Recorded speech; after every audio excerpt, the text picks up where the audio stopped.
الله وبركاته. الحمد لله رب العالمين وصلى الله على نبينا محمد وعلى آله وأصحابه وأتباعه إلى يوم الدين وبعد. محترم حضرات، شیخ محترم نے گزارش کر لی ہے، میں آپ کا زیادہ وقت نہیں لوں گا. ایک حدیث ہے صحیح مسلم کی، وہی پوری پڑھوں گا اور اس کا ترجمہ اور مختصر تشریح کر کے 10-12 منٹ کے اندر ختم کر دوں گا. صحیح مسلم کتاب المساجد کی ایک حدیث ہے. امام مسلم رحمۃ اللہ علیہ کہتے ہیں حدثنا محمد بن عبداللہ بن نمیر قال حدثنا ابو خالد یعنی سلیمان بن حیان عن داؤد بن ابی ہند عن النعمان بن سالم عن عمرو بن اوس قال حدثني عنبسة بن ابي سفيان في مرضه الذي مات فيه بحديث يتسار اليه قال سمعت ام حبيبة تقول سمعت رسول الله صلى الله عليه وسلم يقول من صلى 12 ركعة في يوم وليلة بني له بهن بيت في الجنة. قالت ام حبيبة فما تركتهن منذ سمعتهن من رسول الله صلى الله عليه وسلم. وقال انبسط فما تركتهن منذ سمعتهن من ام حبيبة. وقال عمرو بن اوس ما تركتهن منذ سمعتهن من انبسط. وقال النعمان بن سالم ما تركتهن منذ سمعتهن من عمرو بن اوس. یہ روایت ہے صحیح مسلم کی کتاب المساجد کی. روایت میں نے پوری پڑھ دی ہے کیونکہ اس کا تعلق ہے. ویسے عام طور سے میں اس طرح پڑھتا ہوں، لیکن حالات و ظروف کے حساب سے مختصر بھی کر دیتا ہوں. راوی کہتے ہیں عمرو بن اوس ایک تابعی ہیں، حدیث روایت کرتے ہیں. کہتے ہیں مجھے انبسہ بن ابی سفیان نے اپنی اس بیماری میں ایک حدیث بیان کی جس بیماری میں ان کی وفات ہو گئی، جس بیماری میں وہ مر گئے. کیسی حدیث ہے؟ ایسی حدیث بیان کی جس سے خوش ہوا جائے. آدمی حدیث سنے تو خوش ہو جائے، مسرت اس کے اندر آ جائے، شادمانی اس کے اندر آ جائے. کیا سنا انہوں نے؟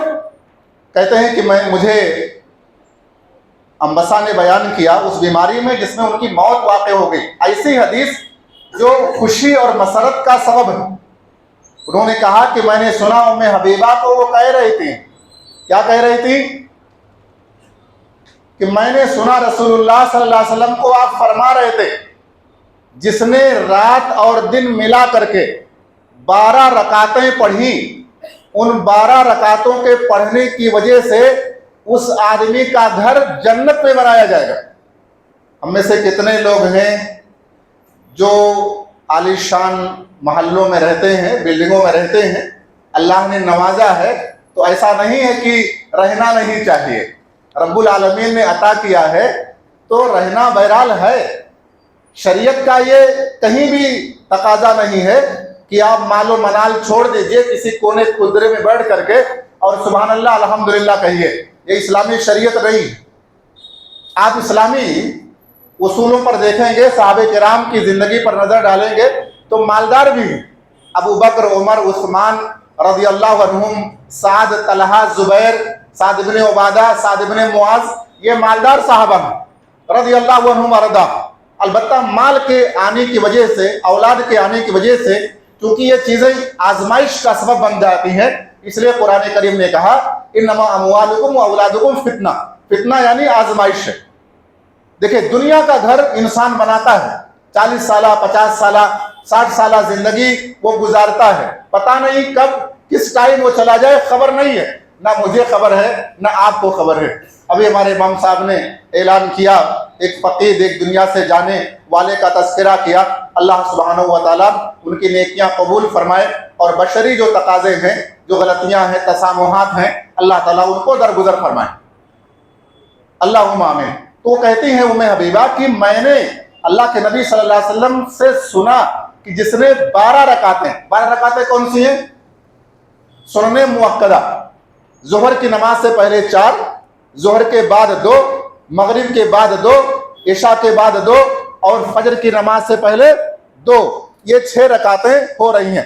جب یہ حدیث نبی علیہ الصلوۃ والسلام سے ام حبیبہ رضی اللہ عنہا نے سنی تو اس کے بعد وہ اپنا نظریہ بیان کرتی ہیں, اپنا نقطہ نظر بیان کرتی ہیں اور کہتی ہیں کہ جب سے میں نے اللہ کے نبی صلی اللہ علیہ وسلم سے اس حدیث کو سنا ہے نا, فما ترکتہن منذ سمعتہن من رسول اللہ صلی اللہ علیہ وسلم, جب سے میں نے اللہ کے رسول صلی اللہ علیہ وسلم سے اس حدیث کو سنا ہے کہ 12 رکعتیں سنن مؤکدہ جو شخص پڑھے گا توحید کے ساتھ, فرائض اور واجبات کی ادائیگی کے ساتھ, اس کے لیے جنت میں ان کے پڑھنے کی وجہ سے گھر بنایا جائے گا. تو کہتی ہیں میں نے اللہ کے نبی علیہ الصلوۃ والسلام سے سننے کے بعد ان 12 رکعتوں کا پڑھنا بند نہیں کیا. لیکن ہمارے یہاں آپ دیکھیں نا ظہر کی نماز میں, رمضان میں دیکھ لیجئے, ایسے لگتا ہے کہ ہم کو صرف 6 ہی رکعت. بہت کم لوگ ہیں, بہت خوش نصیب ہیں جن کو اللہ تعالیٰ نے توفیق دی کہ وہ 12 رکعتیں پڑھیں. بہت کم لوگ ہیں, بلکہ بہت سے تو ایسے لوگ ہیں جو سلام پھیرنے کے بعد رکنا بھی نہیں چاہتے, جلدی سے نکلنا چاہتے. افسوس کی بات یہ ہے کہ ایک مرتبہ بمبئی میں بیٹھا ہوا تھا تو ایک لڑکے نے کہا کہ شیخ, فرض نماز کے بعد پہلے دعا لوگ مانگتے تھے, ضروری سمجھتے تھے, اہل حدیثوں کے یہاں بھی تھا, قرآن سنت والوں کے یہاں بھی, اب تو بہت اچھا ہو گیا جب سے کہہ دیا کہ بدعت ہے, سلام پھیرو اور بھاگو.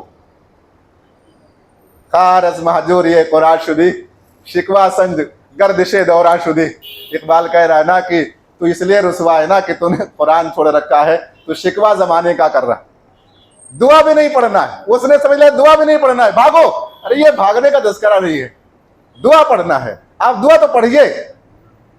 اچھا, ام حبیبہ رضی اللہ عنہا کے جو شاگرد ہیں نا انبسہ بن ابی سفیان, وہ کہتے ہیں کہ جب سے میں نے ام حبیبہ رضی اللہ عنہا سے اس حدیث کو سنا ہے, میں نے ان 12 رکعتوں کے پڑھنے کو بند نہیں کیا, میں نے بند نہیں کیا. ان کے شاگرد کہتے ہیں انبسہ کے عمرو بن اوس کہ جب سے میں نے انبسہ اپنے استاد سے سنا ہے, میں نے ان 12 رکعتوں کا پڑھنا بند نہیں کیا ہے. ان کے شاگرد کہتے ہیں عمرو بن اوس کے نعمان بن سالم کہ جب سے میں نے اس حدیث کو سنا ہے, میں نے ان 12 رکعتوں کے پڑھنے کو بند نہیں کیا. 4 طبقے تک حدیث روایت کرنے والے جو راوی ہیں, حدیث بیان کرتے ہیں اور اپنا عمل بیان کرتے ہیں کہ میں نے عمل کیا ہے. اس لیے نہیں کہ دکھاوا کرنا چاہ رہے ہیں, وہ نہیں, دکھاوے کے لیے نہیں, بلکہ اس لیے تاکہ دوسرے لوگ ان کے مطابق عمل کریں. عمل کرنے کے لیے, بتانے کے لیے. کبھی کبھار انسان کو بتانا پڑتا ہے کہ میں جامعہ سراج العلوم بونڈیہار سے تعلق رکھتا ہوں, میں بھی عالم ہوں, ذمہ دار ہوں, یہ بتانا پڑتا ہے. نہیں بتائیں گے تو آپ کو خبر نہیں ہوگی. جانکاری کے لیے بہرحال خبر کرنا پڑتا ہے. تو بہرحال یہ 12 رکعتوں پر مشتمل ایک حدیث تھی ام حبیبہ رضی اللہ عنہا کی, جس میں 4 طبقوں تک راویوں نے حدیث بیان کی ہے اور عمل کا ذکر کیا ہے.